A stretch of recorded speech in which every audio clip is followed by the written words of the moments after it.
What's up, guys? Welcome back to the S3 Magazine podcast. I'm Mike Sanders. That's Jonathan Woolley.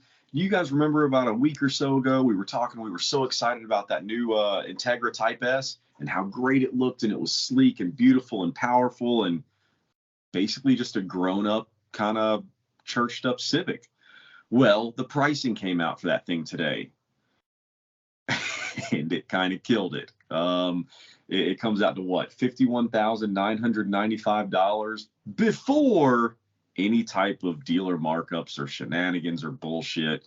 And a lot of dealers are already coming out and chirping and barking and saying, oh, guys, it's only going to be a 20 or only going to be a $30,000 markup. So we can go ahead and throw this car in the trash bin now. Acura, Honda, if you guys are listening to me, don't even make it. If you're going to allow your dealers to do this, just take the drawing, ball it up, and say, well, it was good PR while it lasted, and throw that shit in the trash. Because that's basically what's going to happen. No one's going to buy this thing except for a handful of YouTubers and people who are trying to make it big in the automotive aftermarket industry to try to get their name out there by being the only people who can afford to have and modify this thing. Go.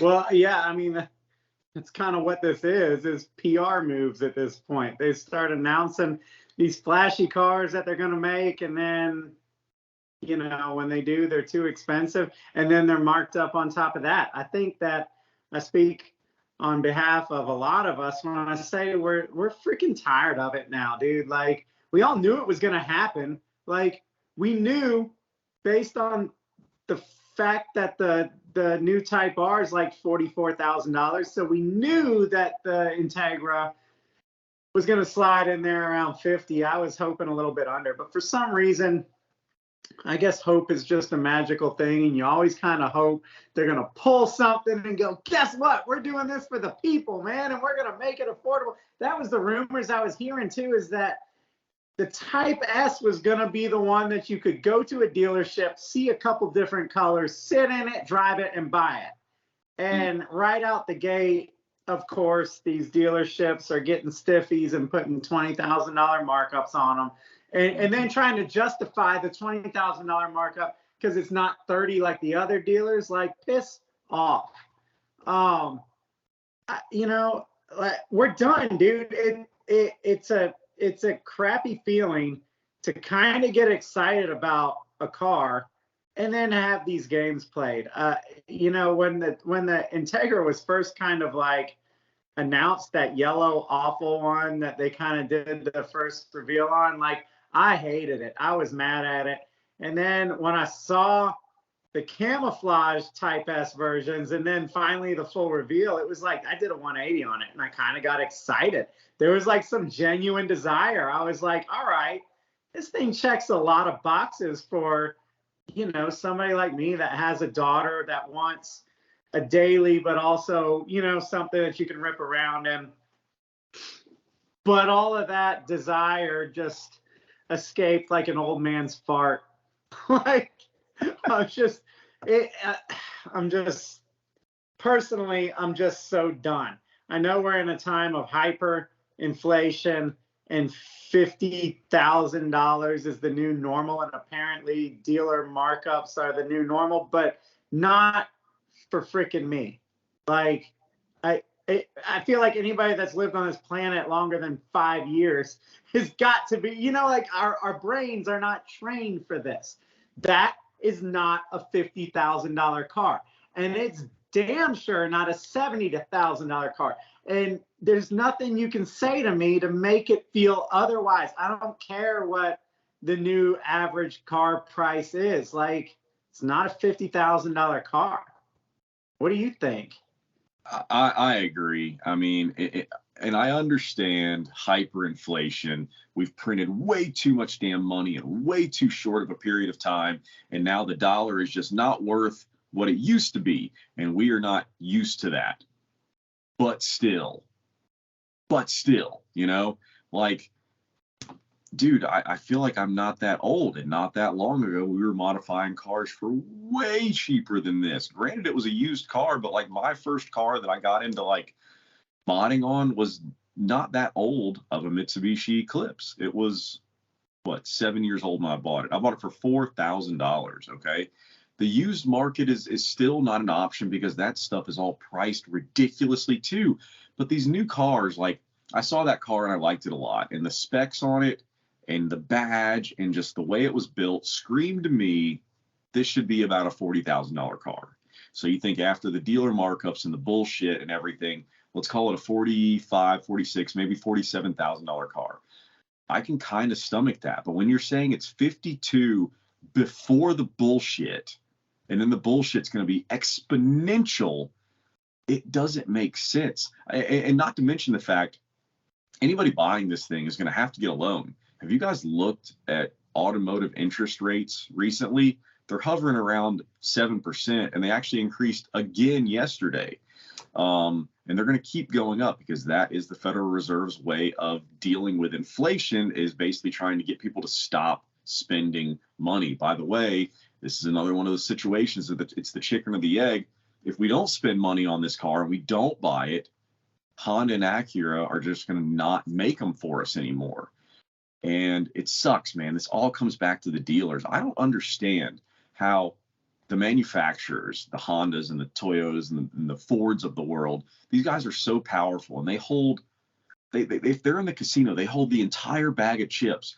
Why are they letting these shitty little family-owned dealerships push them around and basically just do whatever they want with their products?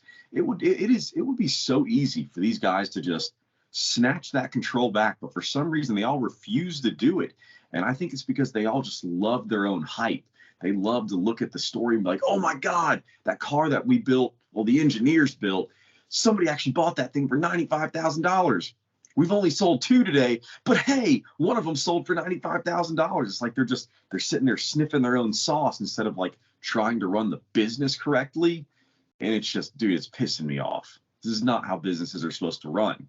This is the tail wagging the dog instead of the dog wagging the tail. The manufacturer is supposed to dictate how, when, and where, and how much these things are sold for, and they're just not doing their job. Yeah, I mean, before we got on this podcast earlier today, we were just running some numbers on what it would cost to buy this Integra Type S. And considering current interest rates and trying to be fair about the numbers and assuming, all right, let's assume a $10,000, down payment and all this stuff.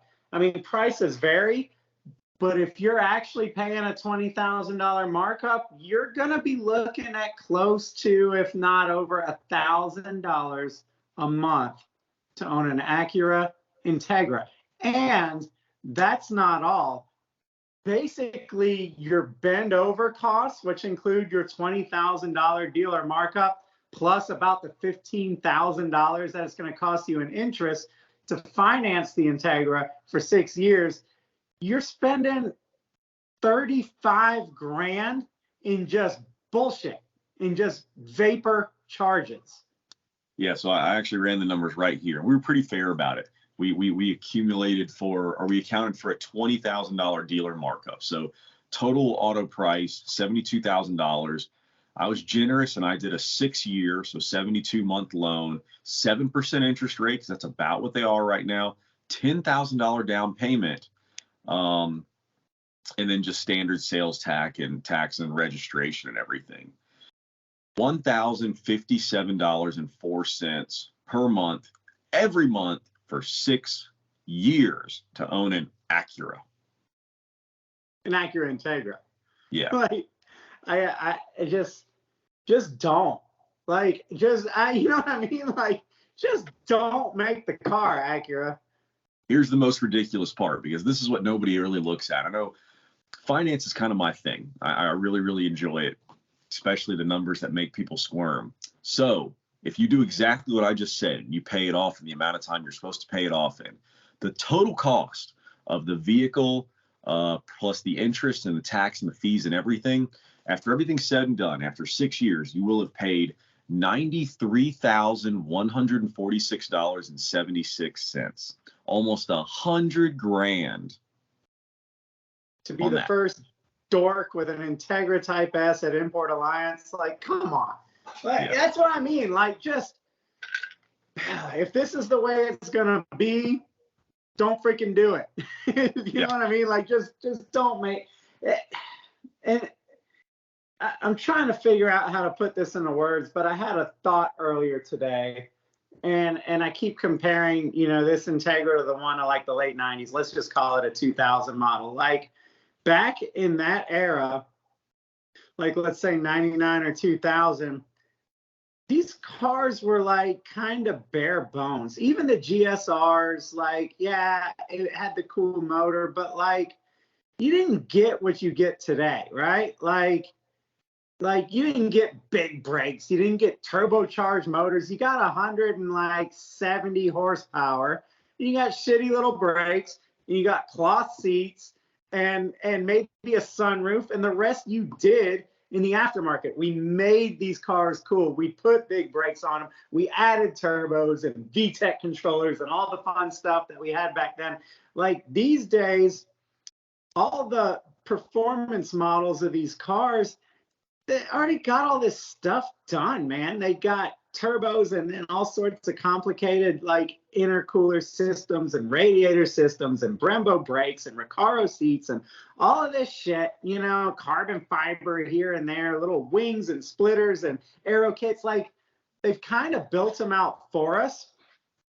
And that's part of the reason these things have gotten so expensive. Another part of the reason is hyperinflation, like we're talking about. Another part of the reason is overregulation by the government. So they have to, like, you know, comply to all these rules to build a car. And when you comply to all these rules, it runs the price up. Like, for example, tire pressure monitors should never be mandatory. That is a luxury. It should not be forced on people. You have a gauge. You can check. Anyway, the point is, have we completely lost touch with what these cars were supposed to be? Would you, Mike, or anyone listening rather have, I mean, what if there was an option? What if there was a $30,000 Integra that, hell, I guess didn't have a turbo, you know what I mean? Or didn't have the big brakes, or didn't have all this hot bullshit, you know, CarPlay and all this stuff, man. Like, would there be a market for that? Is it our fault, in a sense, that the price of these hot hatches have gone up so much? It was a different time back then, though, because if you think about it, like there wasn't really a hot tuned up version available back then. Not really. Like there was definitely the Type Rs and the GSRs and stuff like that. And of course, I mean, all the different models. You had DSMs with the 4G63 turbo motors and stuff like that. I'm just comparing it back to when we started getting into modifying cars, but there wasn't really anything close to this. I mean, this thing's a couple mods away from being a pretty damn good track car on top of it. I mean, a daily driver.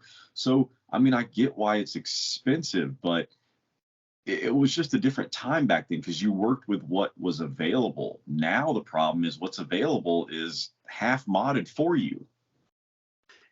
If you could take this car and put it back in time in 1999, it would destroy most cars. You know what I mean? Like even on the street. Yeah, it would destroy all the domestic stuff, probably a lot of the exotic stuff. You know what I mean? Like this is not the same Integra that we would have had in 99 by any means. But the question is, does it matter?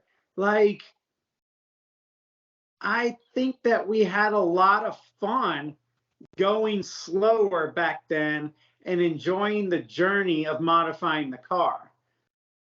I think that these days, everything has to be fast because everything else is fast.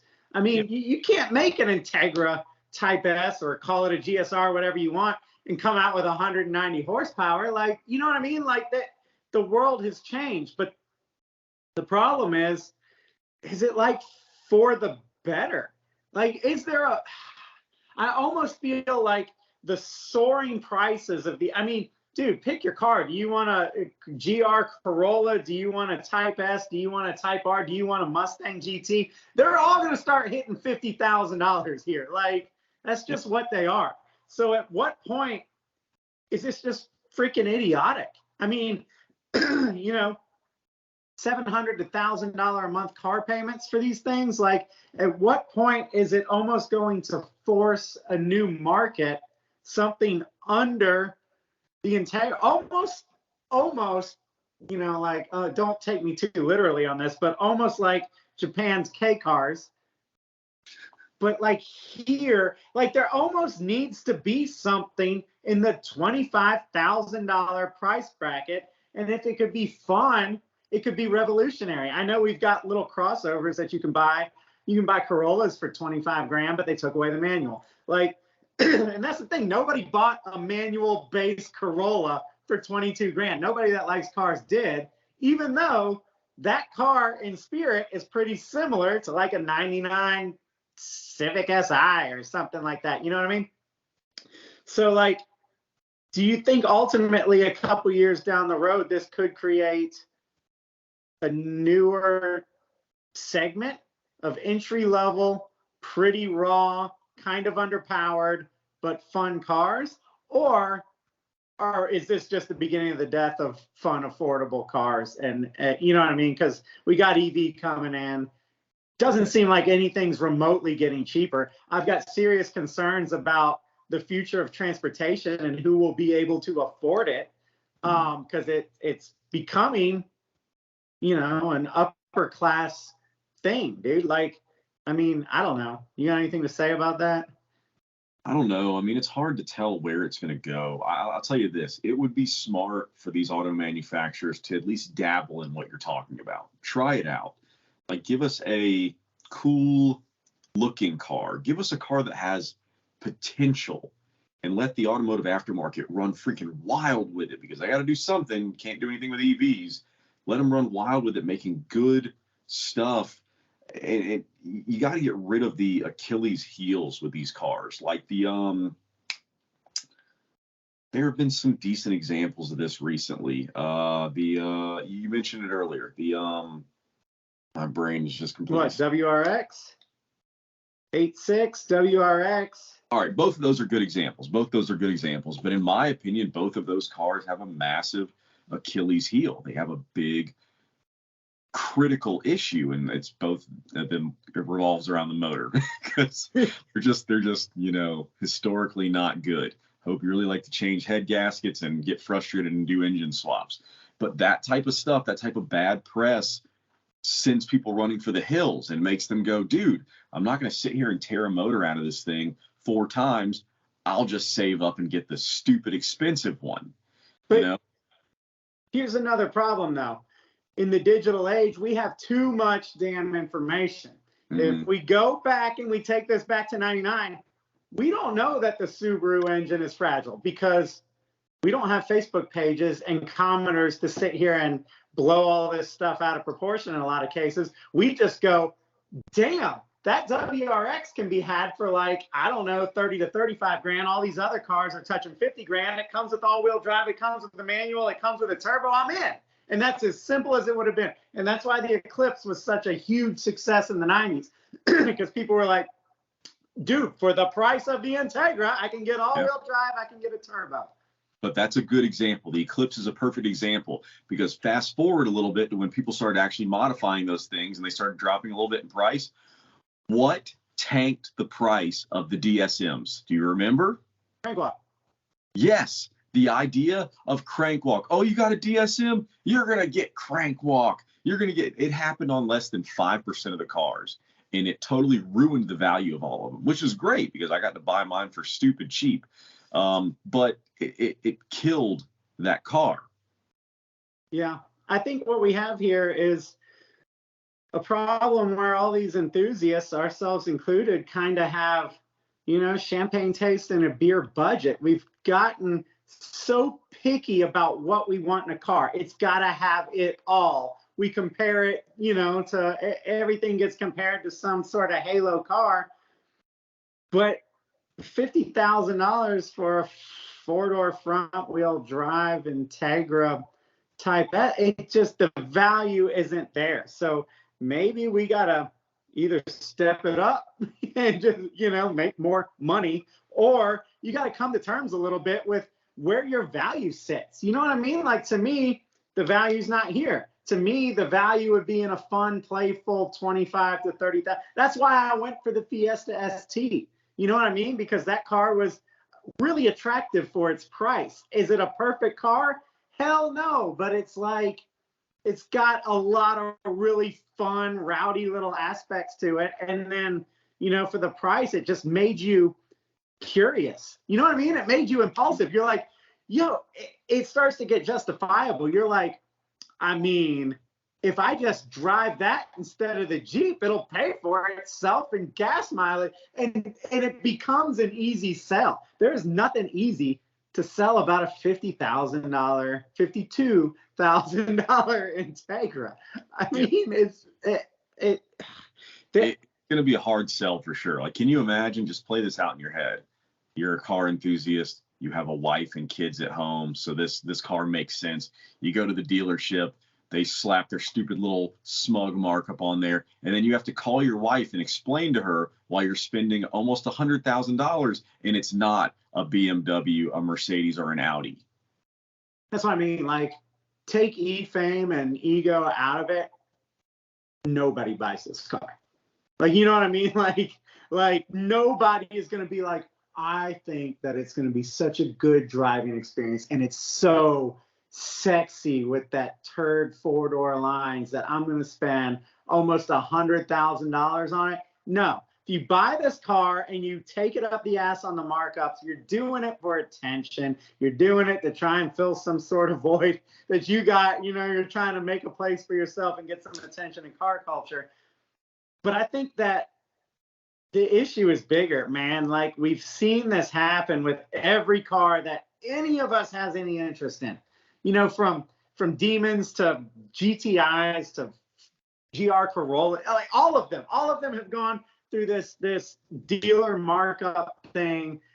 All of them have come out being more expensive than they were supposed to be and hard to get. And I honestly think that these enthusiast cars they're like, we're in critical condition right now.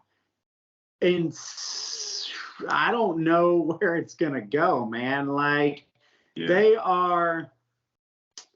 losing car enthusiasts. And the weird thing is they're actually we've got some, every manufacturer is kind of bringing something on the table right now that is interesting for a car enthusiast, but it's completely off base with what we can actually do. You know what I mean? Like, they're all 25% more than they should be. They're not going to get bought. They're going to get taken off the table. They're going to get cut from the lineup. And then when you mix that with the fact that EVs are coming in, and the EV vision right now is very appliance-like or electronic device-like, we are going to lose whatever it is that draws people to cars, that driver dynamic.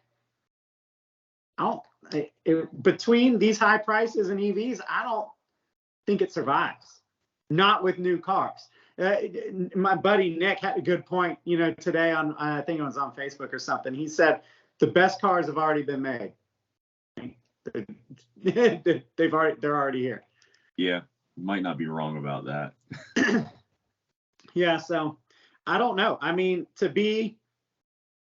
I guess to close this out, to be an optimist, I can see a route to where manufacturers bring in a new segment of car.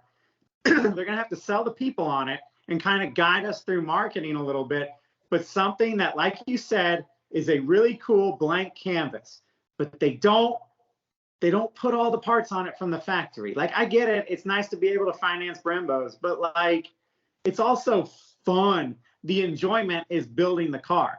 Give us today's version of an EG Civic hatchback and let us go ham. You know what I mean? But like, if it makes it cheap enough to where it's doable for the youth, it could start a whole revolution. $50,000 is not doable. I mean, look at me and you. We're like middle-aged family men dudes. We should be able to go out and buy the Integra without like sweating it. You know what I mean? And it's not only expensive, but it's a freaking hassle. Like, is the car good enough to even go through the hassle of getting jerked around by the dealership? No, it's not. Like, so I don't know, man. I think being optimistic, if they could bring in a new segment of cheaper cars with no bells and whistles, and if they could create a consumer, it's going to be tough because it would be a younger consumer, but you try and teach them, hey, this is a car. This is for driving. This is not for socializing, Bluetooth. This is windows down, drive the car, get your therapy, realize that there's more to transportation than just getting there. It's an actual experience. I think that could be really popular.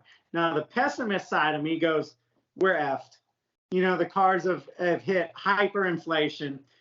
None of it, for any of us that have been around long enough to understand anything, none of this makes sense, man. Like, Integras aren't $70,000. Zs aren't $70,000. You're not going to get us to buy these cars. So they will all flop, even though they're actually pretty exciting. And then the manufacturers will say, see, there's just not a market for it. Let's just make this another EV crossover. And there we are, you know, like it's done. So I actually think that the easiest way to fix this problem is already in motion. You guys are going to hate this, you need a market crash. Okay, we're already halfway there. We're already in a recession. You need the recession to get worse so that it creates desperation on the part of the people who are screwing the market up right now. Okay, you need for the market to crash. This is all terrible. Trust me, I'm saying, I'm not wishing this upon anybody, but this is probably what's going to happen. The market's going to fall. People are going to start to lose their jobs. They're going to default on loans. These dealers, these greedy freaking dealers, are going to be forced to take cars back. So are the banks. Everybody's going to take it on the chin, and then no one's going to be beating down their doors for sales all at the same time. So they're going to be losing money on top of not bringing new money in. The only way to fix that is to find ways to entice your customers back in. Come on, guys, come on over here. We'll finance it for you instead of you having to do the crazy, you know, bank financing. That's what Ford did on that Mustang that I bought. There were still interest rates, but they just basically were like, we're going to run a sale and we're going to do the interest rate for you, so it's interest free for the whole life of the loan. They do things like that to try to bring you in, to get you to buy the car, so they can knock the interest rate down. They can knock the price of the car down. They can get rid of the dealer markups. They'll do all sorts of crazy stuff the more desperate that they get. So it sucks, but we need a market correction. This is the same thing with the housing market too. Like, who the hell can actually buy a house right now? And we need everything to come back to freaking Earth. We've been living on Mars for too damn long with the way that we value things. I don't know what COVID did to everybody's brain, but it taught everybody just enough about supply and demand for everybody to think that they're the next freaking, you know, I don't know, big hot shit investor that thinks he can take a baseball card and all of a sudden make it the most valuable thing in the world and you can pay for his house. That's not real life, guys. That's not real life. Let's take it back down. Let's figure out how to make things affordable again. I mean, these dealer markups and all this crazy shit, it's not just killing the new cars. Dude, it's killing used cars too. And what is the main way that we get people into the big sport of racing and modifying cars and just car culture and being an enthusiast and loving it? You got to get them at a young age. When they're young and moldable and excited about this kind of stuff, you get them in there, you get them some cheap little car that they can wrench on, have fun with, go out and run around with their friends. But you can't do that if the used car market is totally bombed like it has been. It's way too damn expensive. Like seriously. Our kids aren't quite that old yet, but let's just imagine our kids are 16 years old. What the hell used car are you going to buy them that's safe and fun so that they can be into modifying cars? Like, what out there are you going to be able to get that's not going to absolutely destroy your wallet? Yeah, I don't know. It doesn't exist. And it's mostly because when people pay they pay these crazy prices on the cars to begin with, and they're paying these $20,000, $30,000 dealer markups. Whenever they go to finally get rid of that bad investment, they're super upside down. So they can't be like, I just want this thing gone. You know, we've had so many buddies like this. They basically just say, I just want to get enough money off of this car so that I get out from under the loan and it gives me the down payment for my next vehicle. Well, now these guys are like, oh my God, this car is really only worth $40,000 and I owe 57 on it. I got to sell it for 57. So they lift it and it just never gets sold, you know, because who the hell is going to buy it? Yeah. It's ass backwards, man. It's so dumb. People, this is where capitalism fails. I love capitalism. It is great for people who work hard and have good ideas and good work ethic. But this greedy shit is where it falls apart because it screws up the entire system. Well said.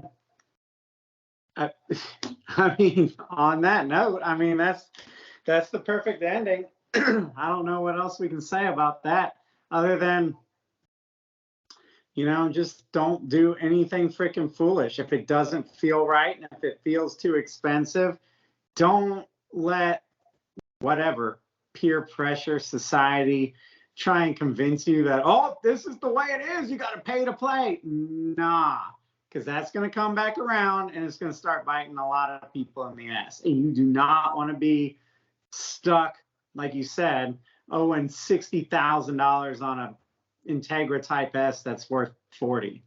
It's not a good situation. No. So I don't know, man. I'm lucky. I don't need a car. I've got cool cars. I want a car. I want something new to play with. You know, I want something fun. But I'm not gonna do it like this. Not happening. Yeah, I agree. It does not make financial sense at all. No. All right. Well, I don't know. Hope you guys enjoyed it. Hope you maybe learned something. I did. And if you haven't got it already, check out our app. It's S3 Magazine. It's available, you know, Apple, Android, all that kind of stuff.